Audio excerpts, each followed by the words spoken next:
As in, very consistent na if there's something really na expert talaga itong si Pangulong Marcos sa pagsisinungaling talaga. Unstable ang pag-iisip, unstable. Paano tayong nililid ng ganitong klase ng isang tao, ng isang leader? 'Di ba? Kung walang isang salita yung leader, wala nang tama sa mga statements niya, paano ba yung Pilipinas pagka ganyan? Kasi iba yung ginagawa, iba yung salita. Ang masaklap nito, as in, very consistent na if there's something really na expert talaga itong si Pangulong Marcos sa pagsisinungaling talaga. Mantakin mo, since kampanya hanggang January 2025, yan ang stand niya. Tapos biglang nagbago, biglang ganun na kagad. So, nakakatakot yun. Kaya talagang dapat dito, yung psychological capacity ng may hawak ng manibela ng Pilipinas, dapat talaga china-challenge natin. Yes. Dapat talaga alam natin whether ito ba nasa tama pang katinuan o wala na. Kaya nga importante, bukod dun sa drug test, pati psych evaluation, kailangan na to. Mga partner, iba klase na Iba. Yung kanyang pagbabago-bago ng isip, hindi na siya nag-iisip Parang yung nasaktan dahil nakita niya nangyari sa Hong Kong. Tapos parang impulsive na presidente na sige, trabahuhin yan. Kung anong maramdaman niya, yun ang gagawin. Wala nang isip-isip. Wala nang isip-isip. Di niya naisipin yung backlash. Kasi usually kapag mga ganitong kalalaking desisyon, siyempre, isipin kailangan yan matinding, matinding usapan muna yan between the cabinet Pag-uusapan muna matindi yan. Mantakin mo ang isusuko mo. Dating presidente, pinakapopular na presidente. Yes. Presidenteng mahal na mahal ng Pilipino, just recently binigyan ng papugay sa ibang bansa, tapos itatapon mo sa ibang bansa. Sabi ko nga, mabuti pa yung tatay mo nung in-exile. Malayang nakakakilos sa Hawaii, hindi kayo ikinulong. Oo, hindi nyo nang nadala yung mga kayamanan nyo. Pero malaya kayo. Pero itong nagtrabaho ng maayos ipinalibing yung sa tatay bayang Pilipinas, ipinalibing yung tatay mo, ibinalik kayo sa kapangyarihan. Napakadaming nagawa sa Pilipinas from 2016 hanggang 2022. Iniraos tayo sa pandemya, sa napakaraming mga dilubyo, putok ng bulkan, lindol, gera. Ito ang igaganti natin. Tinaasan ng sweldo ng mga pulis, mga sundalo. Tapos ganito natin itatrato. Ganito ito pa yung igaganti natin. Sabi ko nga nagtatanong tayo, baka nagkamali lang siya kay Pastor Apollo Kibuloy Kasi ganoon din. Si Pastor Apollo Kibuloy, ang dami na itulong sa bayan, inubos ang insurhensya, ang mga NPA, tumulong sa kampanya niya.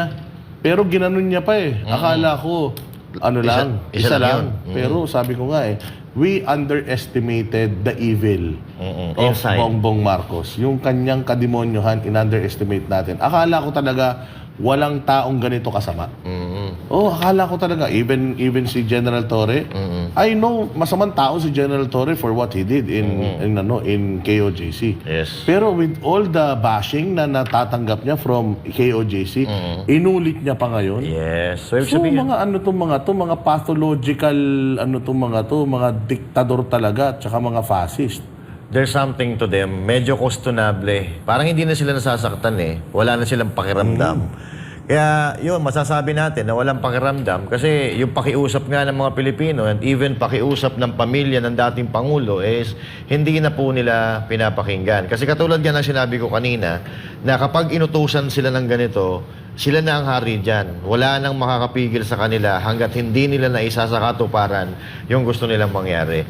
Kaya ako, dito, yung sinasabi ni pwede natin idugtong dito yung sinasabi ni Doc Lorraine Badoy na mayroon daw nahuli dyan sa Amerika, mga partners, na medyo walang lumabas na balita, but since sinabi naman ito ni Doc Lorraine Badoy, meron daw na disgrasya dyan at na-overdose sa droga na kasama ng first family dyan sa Amerika. So, ito po ay may posibilidad na ito po ay makatotohanan dahil nga sa paulit-ulit or maraming taon na hinihiling sa ating presidente na Bongbong Marcos Jr. na magpa-hair follicle test pero parang hindi sila pumapayag. So hindi nila ginagawa. So nagiging questionable na naman talaga yung mental state nitong ating presidente kasi nga dito sa pabago-bagong pag-iisip. Kasi kung ikaw sabihin na natin na wala kang paninindigan, magbabago talaga isip. Pero ito iba Kung wala kang paninindigan, it's either once or twice or thrice mo lang gagawin. Ito, napakaraming beses, partner, na pagsisinungaling. So ito ay hindi na ito hindi na ito aksidenteng pagsisinungaling. Pananadya na po ito na pambubudol talaga, panluloko sa taong bayan. Ugali na, partner. So, kumbaga sa kleptomaniac, yung siya naman... serial, serial liar. Serial liar talaga, partner Jay. Ano ba idudugtong mo doon? Talagang wala na sa katinuan. Ikaw ba naman papalusubin mo ng 6,000 na pulis yung relihiyon, simbahan, na nananahimik, nasa katinuan ka pa ba nun? Diba? Nga dito sa dati dito, ang tawag dito hindi Mr. President Mr. Mental. Mental president. Mental president. Ang galing talaga nito. Dapat yan ang tawag dyan kasi Parang may toyo, parang parang alam mo yun, yung pag sumaltik sa utak niya na dapat idalin na si PRRD doon. Dapat kasuhan yung mga vlogger. Dapat i-impeach si Sara. Yung repercussions, hindi niya na iniisip. Hindi niya na iniisip yung magiging bunga nun, yung anong kakalabasan nun, anong magiging impact sa gobyerno nun, anong magiging impact sa mga kasamahan niya. Parang alam yung tinatawag na buhaya. Nung sa basketball kasi may buhaya, walang nakikitang Walang pinapasahan yun. Walang pinapasahan yun. So ganito to si Marcos. Nakatingin lang sa isang direksyon na wala siyang pakialam sa mga kasamahan niya. Kasi dito, alam nyo, ang kahihiyan ng isang presidente, kahihiyan ng lahat yan. Tandaan nyo yan. Dahil siya nga yung leader Diba? Tapos dito ang pinakamalupit pa, hindi niya inisip yung kakahinatnan. Katulad yung sinabi ko, buhaya nga, hindi niya inisip yung kakahinatnan ng team niya, mga senatorial candidate niya. Ngayon, laglag na. Sinasabi ko sa inyo, wag lang magkaroon ng dayaan, sure ball ang Team Duterte. Yung 10, may bagong tawag na. Big Ten. Duterte. Duterte. Duterte. Duterte. Sure ball na talaga yung Duterte na yan na senatorial yung candidate ng mga Duterte. Sabi ko nga sa inyo, sabi ko nga sa inyo, pag may nagkaroon na dayaan, naku, gulo yan. Matatalo lang yan pag nagkadayaan. Matatalo lang yan pagka nagkadayaan. Kasi kitang-kita natin yung galit ng tao, mga partner, sa Mindanao, grabe, yung mga pagtitipon-tipon. Biglaan ito sa Cotabato, sa Kidapawan, meron sa meron City, sa Zamboanga, Iligan, Cotabato. Meron sa Davao, talagang ang dami. Nakita nyo? pa dyan. May nabugbog pa dyan, sumigaw ng 3 letra. Yung BBM. forbidden letters. Nung binigkas, nagulpi pa. Sabi ko nga sa inyo, ganito na yung estado ng emosyon ng mga Pilipino. Maaaring dito sa Metro Manila, tahimik dahil siguro sa hirap ng buhay dito sa Metro Manila, partner. Yung magpunta ka sa isang lugar, mamasahe ka, malaking bagay kasi yun Siyempre, kakain ka, wala namang organizer dito katulad ng mga sindikatong komunista na meron talaga silang budget para sa pagrarally. Ito hindi. Mga kanya-kanya to Kanya-kanyang mga tao to na mga normal na mga citizen yung nagtitipon-tipon at sumisigaw na Duterte. Imagine mo yung dami ng nagtitipon-tipon na ito. Walang nag-organize yan. Basta bigla na lang nila naisip, lumabas tayo lahat. Nagkatagpo-tagpo sila sa isang lugar. Ba't kayo nandito? Merong rally. Binababoy nila yung presidente natin. Mantakin mo kaisa-isa. Kauna-unahang presidente sa Mindanao. Hindi pa mamamatay sa Mindanao. Yun ang pinakamasakit sa lahat. Kami ang boses ng masa, hindi natatakot. Katotohanan lang, di kami nalulunod.